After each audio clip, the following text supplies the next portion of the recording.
Hello, Jackie. Thanks, Hi. thanks for agreeing to having this conversation with me about strength-based practice. Um, and to start with, for people who might watch this video on YouTube, why don't you tell people a little bit about yourself and where you work and have worked since you graduated with your master's. Sure. Well, I graduated with my master's in 2010 from the Ohio State University. And since then, I've been working primarily in community mental health. I found that's my passion, and that's the area I like to work in.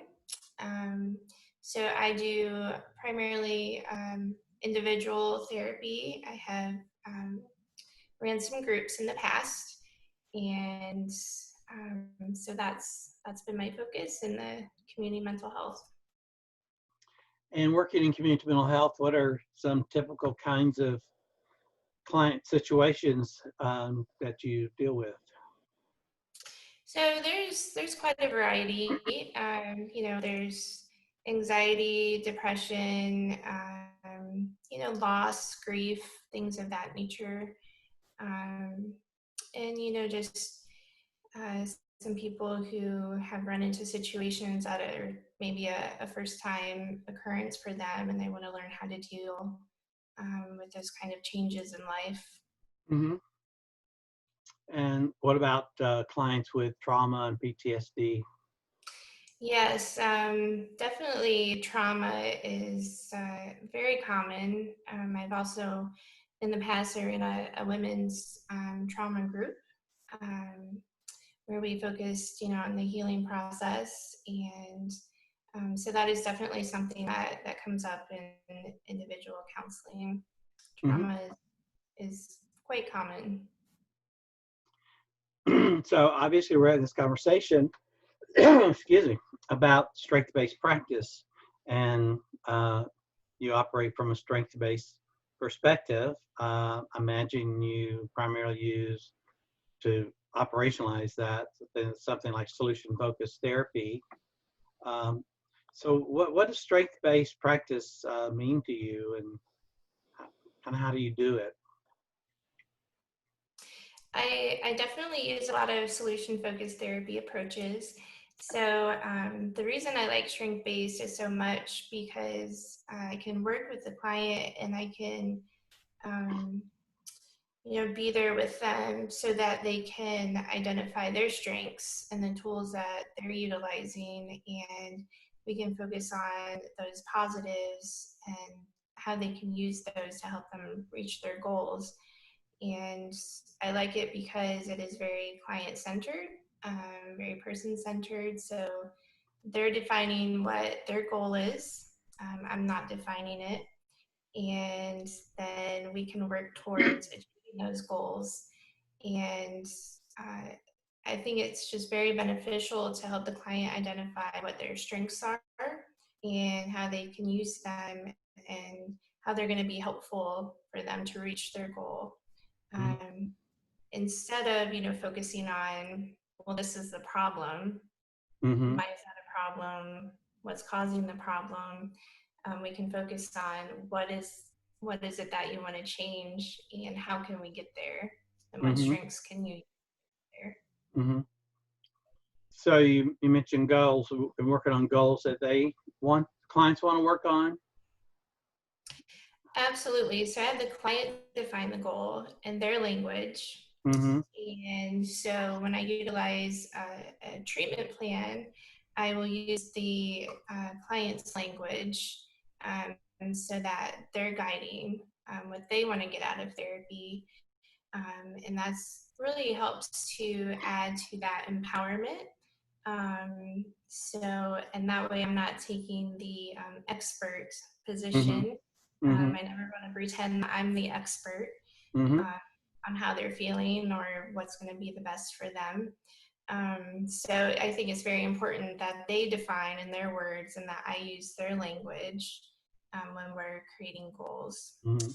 And I also find that it's helpful to get very specific with how they're going to know when they've achieved those goals. So I want to get as many behavioral indicators as I can so that we can, look back at the treatment plan and say, these were behaviors you specified that are going to change when you're at maybe an 8 on this scale in terms of reaching your goal versus a 5, Mm-hmm. and here's what you're doing so far, and so here's what's been working, and how can we do more of that to reach more of these Mm-hmm.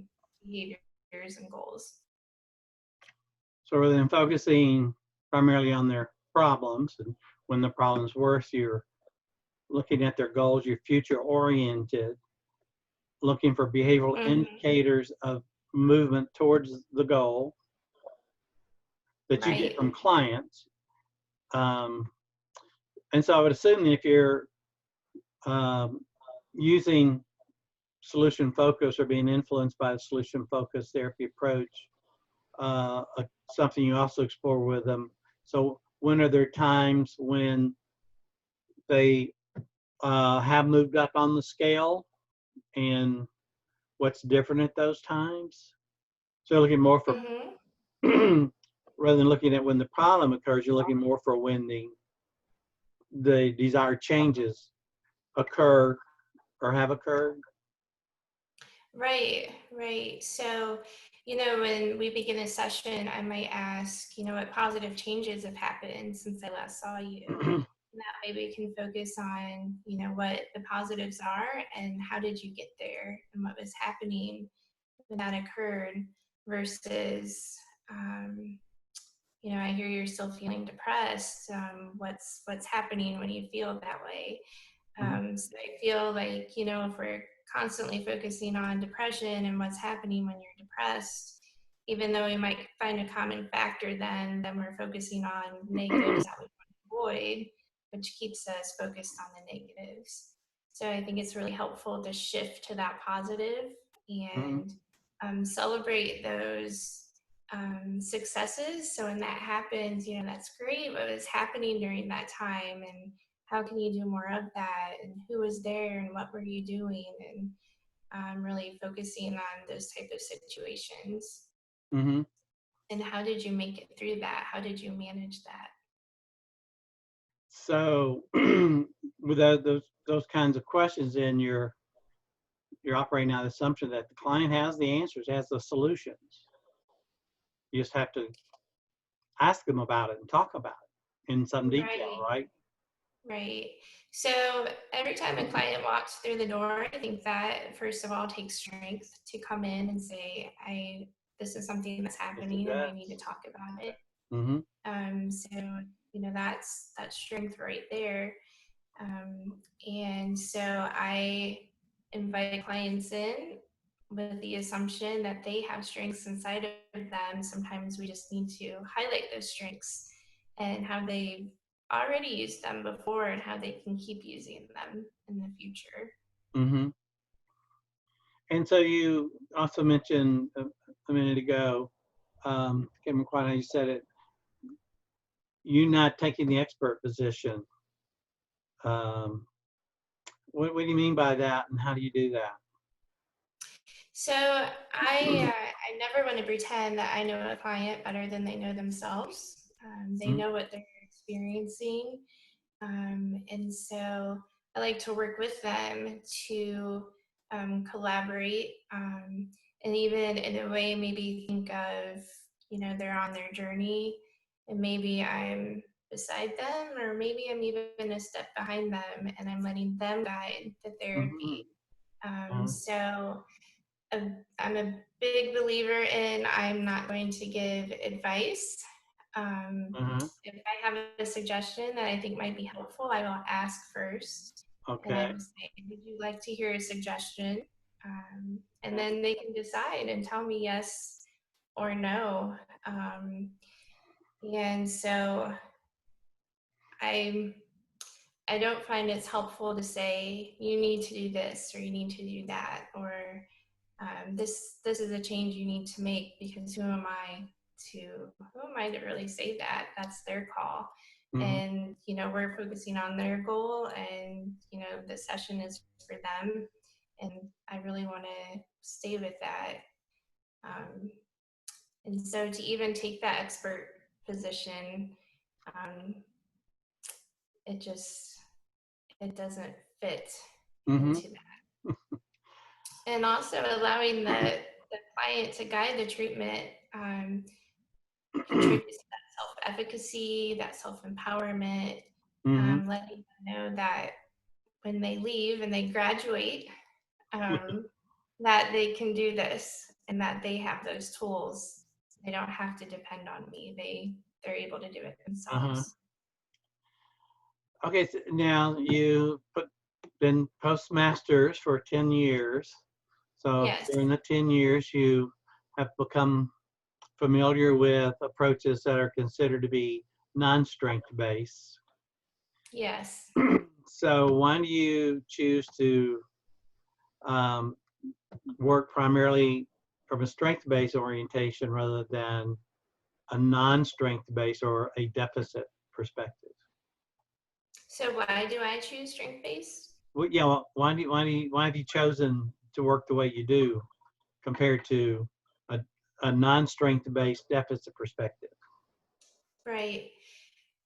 So throughout my experience, um, with solution focused, with strength based approaches, I've just seen positive results for clients. So when the client walks out of my office, what I really hope is that they're walking out with a sense of empowerment, with, oh, I can do this, or I'm making progress. I, I really try to focus on that. Um, and, I was trained in different approaches, and you try out different ones, and you kind of see the difference. And I've even heard from clients like, "Wow, I've never experienced this kind of therapy before." When you're focusing on the strengths, um, so it's just hard when you go into that problem focused or deficit focused approach. Sometimes it's really difficult um, to get out of that if you're so focused on it. So it just makes sense to focus on the strengths. And Mm-hmm. um, I like to use uh, I really like metaphors. So if you're a coach of somebody playing baseball and they hit 5 home runs and they foul out once, if you go and say, oh, you fouled out, what went wrong?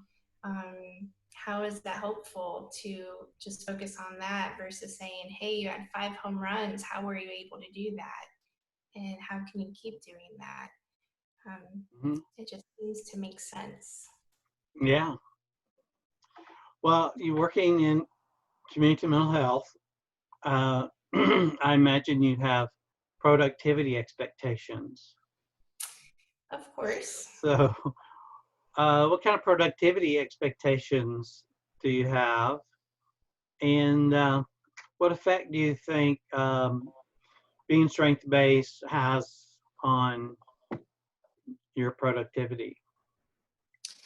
So I have a history of being able to maintain or maybe go above productivity. And I think when you focus on strengths of a client, just from my experience, they're more likely to return. I would say there's less dropout. So I think for me personally, I work a little different in the way I'm set up at my agency. So my expectation is 75%. Um, and that's that's not an issue currently um, Uh for me to get there. huh. Good. Yeah, yeah. So, I mean, I know that in public mental health, um, that no-show rates and premature dropout rate, that's a challenge. Does that kind Yes. of fit where you work or have worked in community mental health? Yeah, I mean, I think that's common in community mental health. And, I think some um, times, people come in not quite knowing what to expect. And, Mm-hmm. that might add to it. But um, just from my experience, when you take a strength-based approach and you don't give that direct advice when it's not requested, Mm-hmm. um, and you don't take that expert approach, and you let clients guide their own treatment. I definitely think there's benefits in that in terms of decreasing dropout, Mm-hmm. So no show. that's been true for you, you think, compared to the average in your agency, that you have fewer no-shows and premature dropouts? That's what I've been told. But that's good to hear. Right. That's good. The word on the street is. It's the word on the street. That's the word on the street. Okay. So, do you ever have to work with, I should say, maybe have the opportunity to work with clients who are considered mandated involuntary clients? Yes, I have, possibly court ordered, things of Mm-hmm. that nature. Uh-huh. And you use a strength-based approach with them as well? I do. I use a strength-based approach. Sometimes clients may not want to be in my office, and they're honest about that, and that's okay. I appreciate the honesty. Mm-hmm. And so, I work with them. How can we make this work? You're being told to come here, so what can we do to make the best of this, and let them decide. Mm-hmm. And go from there. So I still let them take the lead there. Mm-hmm. Because really it's their decision. And even though they were told they have to, they still ultimately decided to come in. Mm-hmm. True So that. Yeah. that's the strength. So Right. you want to find out what it is they are a customer for. Right. So it That is may be, what is their goal? What is essentially, as you said earlier, what is their goal? right. So it may be, hey, I want to keep my PO off my back. Mm-hmm. So okay, how can we do that? Uh-huh. Yeah. Um, so you fairly consistently use a strength-based approach with a wide variety of clients. Um, Yeah. what what effect do you think it has on you working from a strength-based perspective consistently? How are you feeling at the end of the day or the end of the week, seeing with high productivity? Well, any week can change, in this field that every week's a little different. But I think strength based, there's definitely can be moments where, it's you you give yourself the opportunity to celebrate those successes with clients. And I always say any amount of progress is success. Mm-hmm. And when I first started working in community mental health, I was lucky enough. I started at an agency that was based on motivational interviewing, and so that's strength based. Any amount of progress is success. So always celebrating that with them, Mm-hmm. and it allows you to see growth. And being in this field, that is definitely a cool thing to be able to see, and just that the clients are allowing me to be there with them as they're making these changes. I feel very fortunate that way. Uh-huh. So at the end of an average day or week, how would you describe yourself? Because I hear over the years I've heard so many practitioners, clinicians, they talk about the issue of burnout and being drained and frustrated and things like that, which understands, it's, I can see how people could easily feel that way.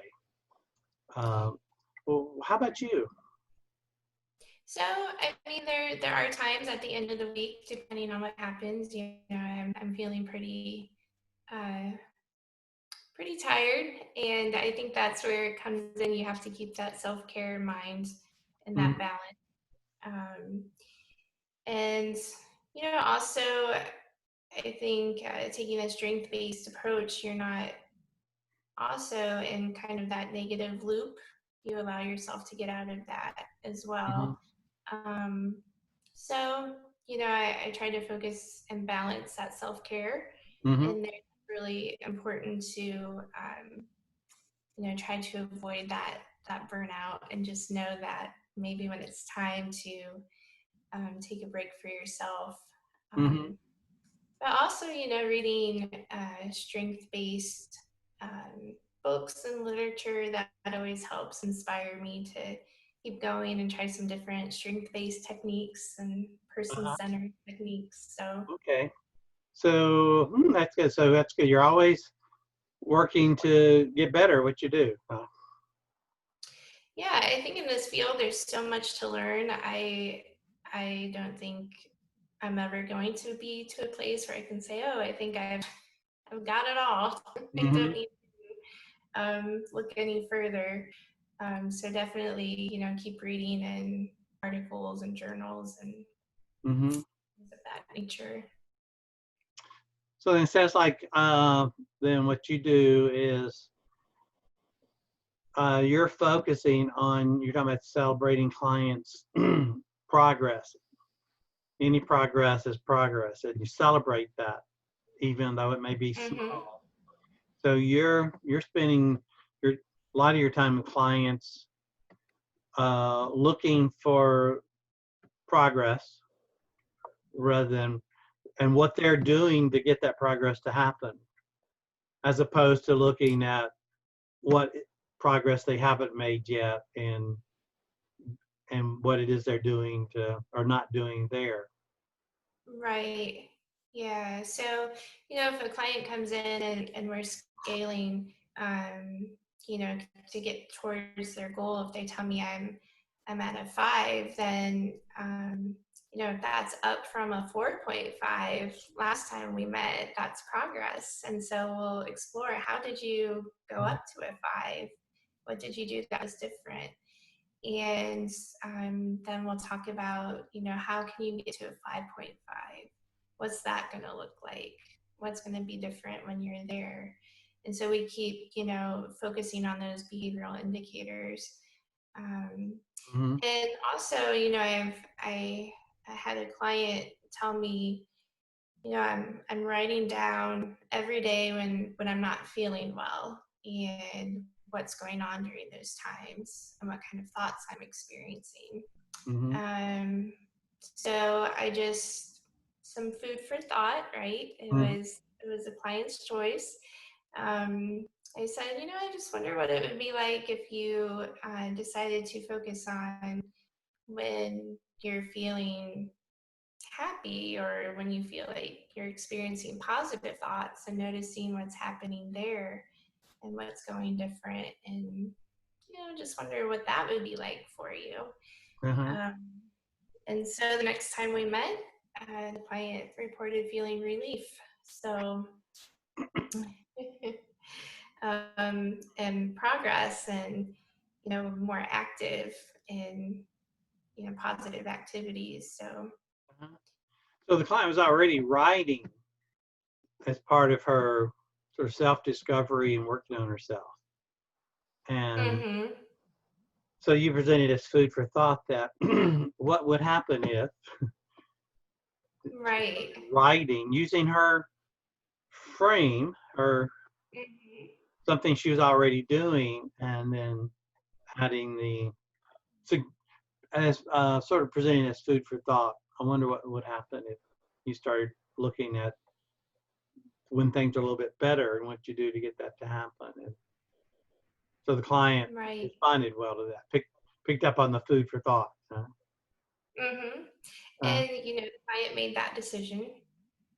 Um, right. It was the client's decision. Yeah. right. Right. Mm-hmm. And there was progress from that. Uh-huh. Yeah.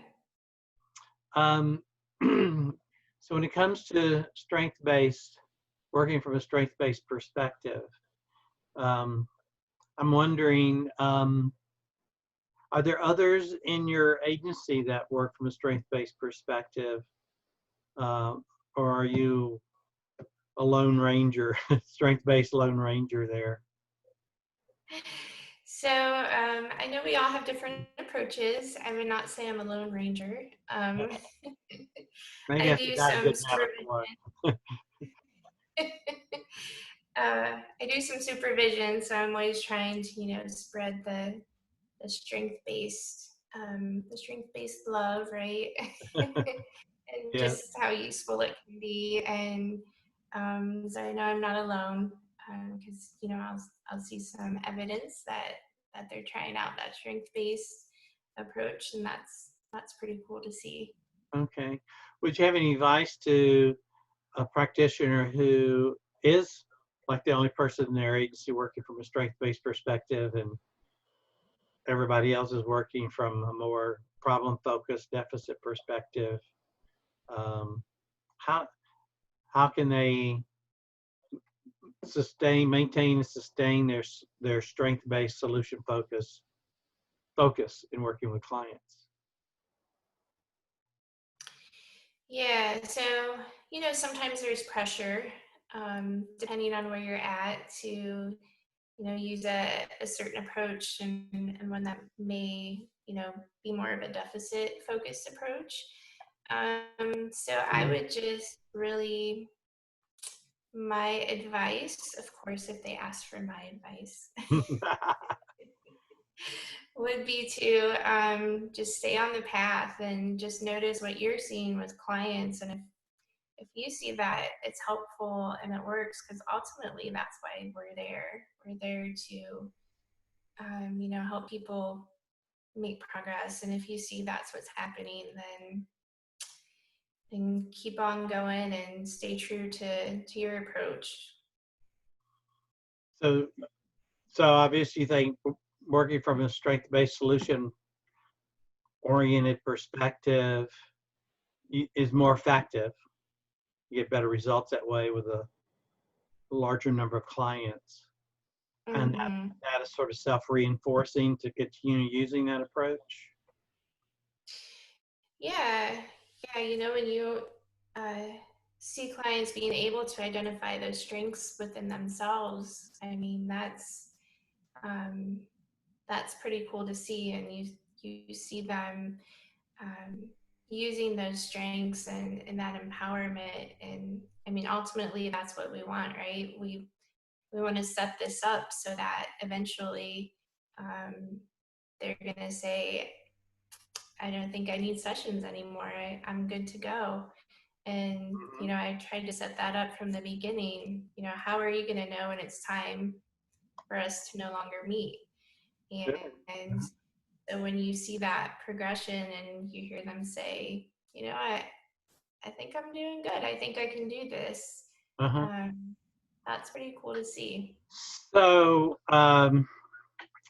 also sounds like what you're saying is it is important to set that up in the beginning with behavioral Hmm. indicators. And you, the way you do that, you, from what you've said so far, is a way to monitor that kind of progress with the client is to use a scaling question. Right. Yeah. So I have the client identify their goal, Mm-hmm. and then we scale that. And, so maybe um, they'll tell me, I want to feel confident in myself. So then we'll scale that, um, how confident are you currently? And so maybe it's out of 5, where would you like that to be? And so maybe they'll say, I'd like it to be at an 8. So then we discuss, it's out of 5, what's going to be the next step? And what's it going to be like when you are at a 5.5 or a 6? So we start small. Mm-hmm. We don't want it to be overwhelming, and then start to get, what's going to be different then. So ultimately, when they get to that 8 and we have all those behavioral indicators and we can review that and say, wow, look at what you're doing. When you came in, you said you were here and now you're here. And how can we maintain that? Mm-hmm. And, have them identify that, keep doing. And a lot of times, if it's working, keep doing what you're doing. So you use scaling every session with a client to check their progress? So typically, I'll bring it up, and uh, to remind them of their goal, and we review those behavioral indicators, and they'll let me know. And sometimes I don't even have to bring it up. They'll Oh. come in and sit down and say, "Oh, I think I'm at a 6." Say, "Well, tell me about that. Yeah. Why are you at a 6? What's going good?" Uh-huh. So What did you do to get that to happen? yeah, Uh-huh. yeah, right. Great. Well, is there something we haven't covered that you think we should cover before we sign off here today? Um, I think we covered a good amount, and um, another thing, I just want people to remember, we talked about trauma briefly in the beginning, Mm-hmm. um, and knowing that solution focus can be helpful that way also. So you're really, as you're focusing and shifting on the positives, you're creating those new neural pathways um, Okay. for the client. So also to keep that in mind. So if the negative is the automatic pathway currently, as you continue to focus on those strengths and those positives, you're helping to create those new neural pathways so that eventually that's going to be the automatic. Mm-hmm. So I think that's important to remember too. And with focusing on the strengths, client strengths, and Mm-hmm. reinforcing their sense of personal agency, uh, Right. the progress, what they're doing to get the progress to happen, that's creating new neural pathways. Is what you're saying? I believe so. You're creating um, that different way of thinking and that Mm-hmm. different way of looking at things. Mm-hmm. So essentially, you're kind of undoing, the negative thought process that Mm-hmm. way, to looking for those strengths. Uh-huh. And so somebody who has trauma issues, given what the nature of trauma is, um, that someone is feeling very vulnerable Mm-hmm.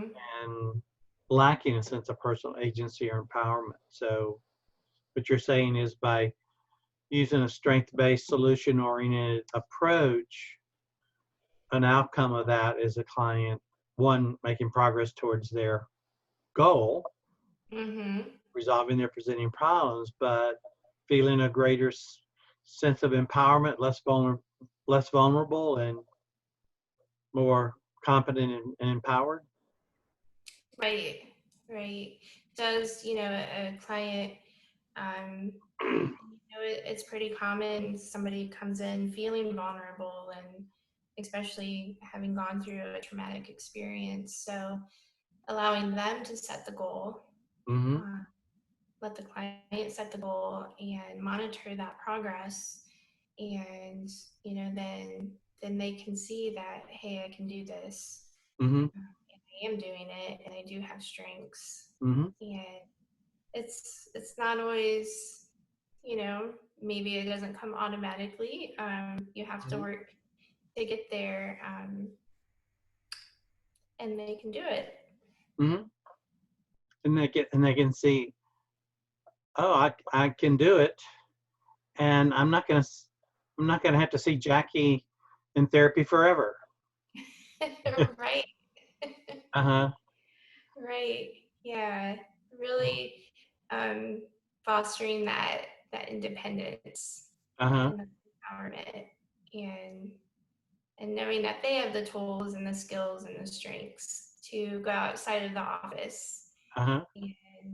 and manage and make that progress. So kind of in summary then, your job is to work yourself out of a job. And Correct.